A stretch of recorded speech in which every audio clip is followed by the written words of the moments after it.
সারথি পরম দয়াল পরম করিচন্দ্র পরমাত্মা জগৎ জন্য শ্রী পরমা পরম পূজ্য পাদ শ্রী বরদা পরম পূজ্য পাদ শ্রী শ্রী আচার্যদেব ও গুরুকুলের সকলের চরণে প্রণাম। উপস্থিত ইষ্ট পিপাসু দাদা ও মায়েরা, আমার আনন্দ যোগ গ্রহণ করুন। তো আমাদের এডমিন মহোদয় শ্রদ্ধাভাজন ফরাজদা যে চমৎকার আজকে আলোচ্য বিষয়ের উপর নিখুঁতভাবে আলোচনা করেছেন, তো এর পরে আমার আলোচনা করার সেই অভিজ্ঞতাটুকু নেই, জ্ঞানটুকু নেই। তো যাই হোক, তারপর দাদা কর্তৃক আদিষ্ট হয়েছি নামমাত্র একটু শেয়ার করার জন্য। তো ভগবান কিন্তু আমাদের আসলে কিন্তু মানে উনি যুগোপযোগী পুরুষোত্তম, অর্থাৎ যুগের বর্তমান যুগের উপযোগী। কিভাবে মানে মানুষকে উন্নয়ন করা যায়, মানুষের নিজের কে উন্নয়ন করা যায়, একটা সমাজ, রাষ্ট্র, পরিবার, দেশকে উন্নয়ন করা যায়, ওনার এই একমাত্র এই ছোট ছোট বাণীর মাধ্যমেই প্রকাশ হয়।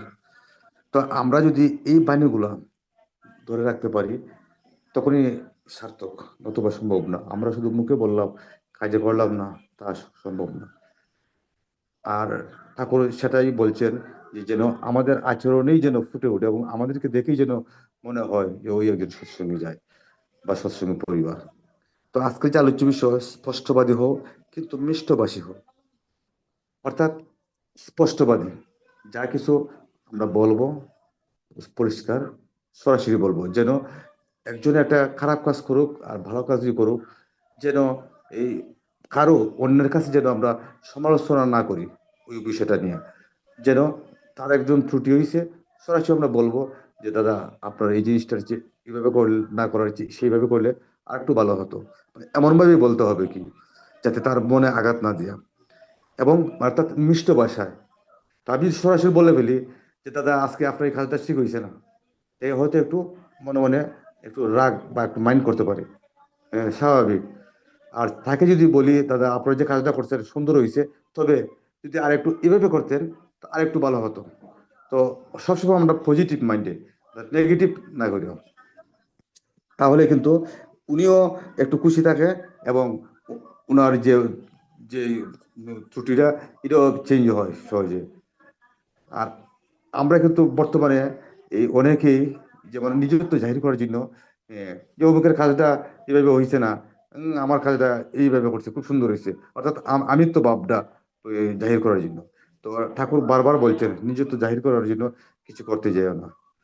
তো আমরা যেন এমন ধরনের এই ঠাকুরের ভাবাদর্শে চলতে পারি, সেটাই হলো আমাদের কৃতার্থতা। এবং আমরা যে জগৎ এই বর্তমান গুরু শ্রেষ্ঠকে ধরেছি, যেন আমরা সার্থক। আসলে কিন্তু আমরা ভাগ্যবান যে আমরা সর্বশেষ এই চারি যুগের সর্বশেষ অবতারকে আমরা পেয়েছি।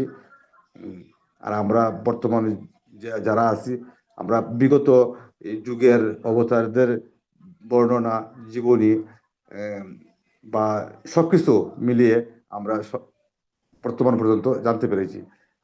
এই জন্য আমরা ভাগ্যবান। দেখেন যারা সত্যযুগে ছিলেন তারা হয়তো সত্যযুগকে নিয়েই ওনারা সীমাবদ্ধ ছিলেন। পরবর্তীতে তিন যুগের কি হবে না হবে জানি না, ওনারা জানতেন কিনা, মনে হয় না। আর আমরা এই জন্য ভাগ্যবান, আমরা চাইর যুগের সকল অবতারদের বৈশিষ্ট্য গুণাবলী আমরা জীবনী আমরা জানি। তো যাই হোক, সবার কাছে আমার আকুল আবেদন ঠাকুরের যে ভাবাদর্শে বা ভাবধারার এবং কথাগুলো যেন আমরা হৃদয়ে রেখে বাস্তবে প্রয়োগ করে চালাতে পারি, সেটাই প্রত্যাশা রাখি। আর আরেকটা বিষয় হলো, আমরা যেহেতু দীক্ষা নিয়েছি, ইষ্টবৃত্তির বিষয়ে অনেকে অনেক মন্তব্য করে, কিন্তু ইষ্টবৃত্তি কিন্তু আরো পূর্ব আমল থেকেই চলে আসছে, হয়তো কিভাবে না অন্যভাবে। যাই হোক, সেইভাবে ব্যাখ্যা দেওয়ার আমার সেই অভিজ্ঞতাটুকু নেই, আপনারা সবাই জানেন।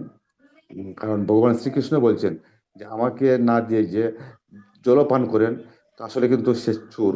তো ঠিক তারই মানে ভাবধারায় ঠাকুর যোগীকে একটু সহজ করে নিয়ে আসছেন। তা আমরা যেন উনার যেভাবে আমরা ইষ্টভূতি করার প্রয়োজন বা দরকার সেভাবেই যেন করি। আমরা প্রভাত সময় যেন করি। যদি সূর্য ওঠার পরে আমরা বলি যে আজ যে প্রভাতে, তাহলে কিন্তু আমরা ঠাকুরের ভাবাদর্শে ইষ্টভূতি করতে পারতেছি না। তো আমরা বলার সাথে করাটা যেন মিল থাকে। সবার কাছে আকুল আবেদন, ইষ্টবিদ যজন যজন, অর্থাৎ আমরা এই তিনটা জিনিস যেন আমরা সঠিকভাবে পালন করতে পারি। পরেরটা যদি করতে পারি তা তো আরো খুব ভালো। আর এটি তো কমপক্ষে সহজ। এটি যেন আমরা পালন করি, তখনই আমাদের জীবনে একটা সুন্দর তাপ চলে আসবে।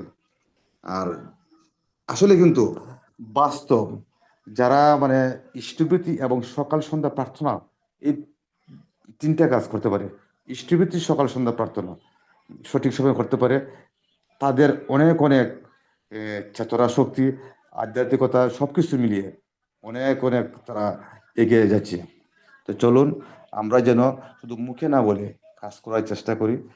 আর আজকে যারা উপস্থিত আছেন এবং বা যারা হয়তো বিভিন্ন কারণে যোগদান করতে পারেন নাই, আর আমি নিজেও এই বিভিন্ন কারণে, আর ওয়াইফাই আর একটু সমস্যা করছে। আগে তো এমবি ঢুকাইতাম মোবাইল, যে কোনো রাস্তায় গিয়ে আমি ঢুকতে পারতাম, কিন্তু এখন বাসার থেকে বাইরে হইলেই আর মানে ডাটা কালেকশন থাকে না, যার কারণে আমি ঢুকতে পারি না যথাসময়ে। এই আমরা আধুনিকে তো আর পরে গেছি, বাসাতে আসলে ঠিকই হয়। তো যাক, সবার সর্বাঙ্গীন মঙ্গল কামনা করে। আর আজকে আমার মনে হয় মানে আমাদের 1433 সনের প্রথম অনলাইনে সৎসঙ্গ। তো সবাইকে শুভ নববর্ষের শুভেচ্ছা। উম, আমরা যেন এই এই নতুন বছরে ঠাকুরের ভাবাদর্শটা আরেকটু বেগে নিজের মধ্যে আয়ত্ত রেখে যেন চলতে পারি। সকল গ্লানি, দুঃখ বেদনা সব ভুলে গিয়ে আমরা যেন নতুন বছরে সুন্দরভাবে ইষ্টনেশায় জীবনযাপন করতে পারি, সেই প্রত্যাশা রেখে আমার আলোচনা এখানেই সংক্ষিপ্ত করলাম। জয় গুরু। জয়গুরু। জয়গুরু। আমাদের সঙ্গে প্রকাশ দাদা, অত্যন্ত ভালো লাগছে দাদার কথাগুলো। আমি খুব মনোযোগ সহকারে শুনছিলাম দাদার কথাগুলো। ঠাকুর দাদার মঙ্গল করুন।